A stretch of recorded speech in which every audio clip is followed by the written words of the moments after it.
Hi, this is Judith Zavala, your land and cruise travel professional with Cruise Planners.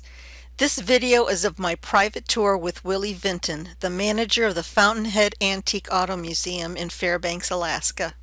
I just love this tour and wanted to share my experience with you and encourage you to see these antique autos and beautiful vintage clothing. Let's first hear from Willy about this museum. We specialize in early, rare American cars. So we go back to 1898, which is the Haymotor car, which is the first four-cylinder car in America. And the newest car we have is the big yellow 1936 Packard.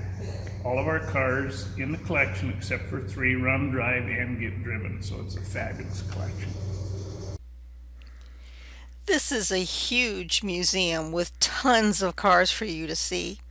As you walk around, you will notice many beautiful vintage clothing that they have, mostly dresses, throughout the museum. These dresses are not necessarily of the same year as the car that they are next to, but are put with cars that they complement.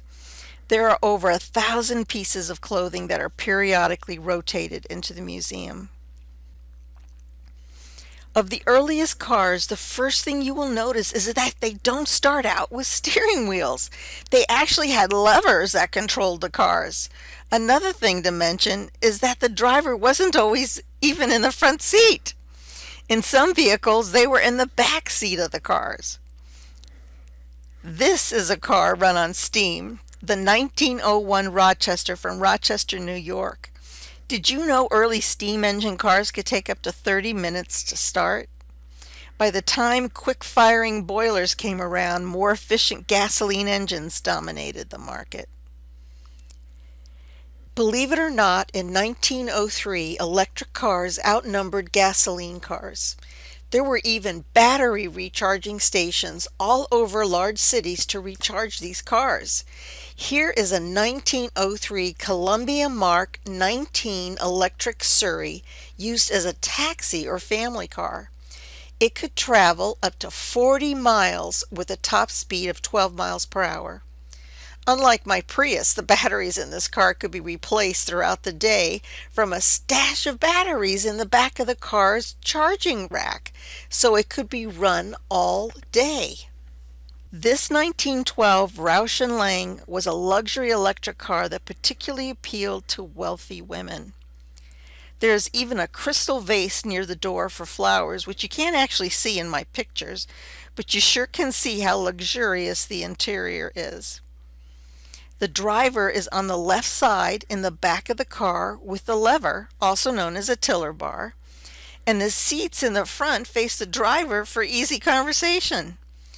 There's lots of room in these cars to accommodate the large hats women wore in those days, but there weren't any seat belts, as you can see.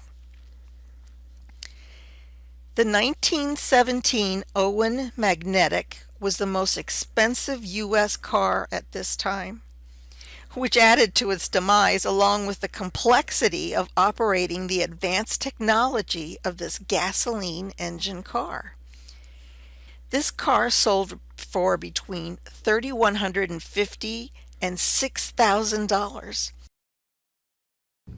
This is our 1917 Model 66A4 Pierce Arrow. This is the largest production engine ever used in an automobile to date in the world. Cast aluminum body, it's a huge car. We refer to this as our land yacht. And so being fitting,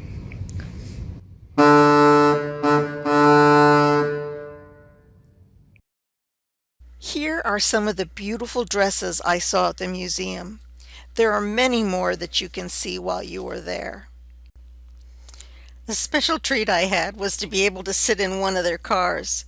This is a beautiful 1919 McFarlane. I have shown you only a few of the beautiful cars and vintage clothes that they have at the Fountainhead Antique Auto Museum.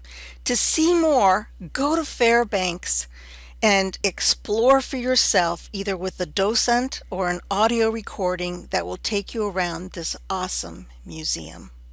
you need to come see this place. People always ask, why in Fairbanks? Well, first of all, it's home. And if you look at every map of the U.S., every alley, street, or road will lead you to Fairbanks. But it's a fabulous collection. There's 8 cars in here you will never see anywhere else in the world because they're the only ones that exist. Fashion industry here, cars, just, you need to come see.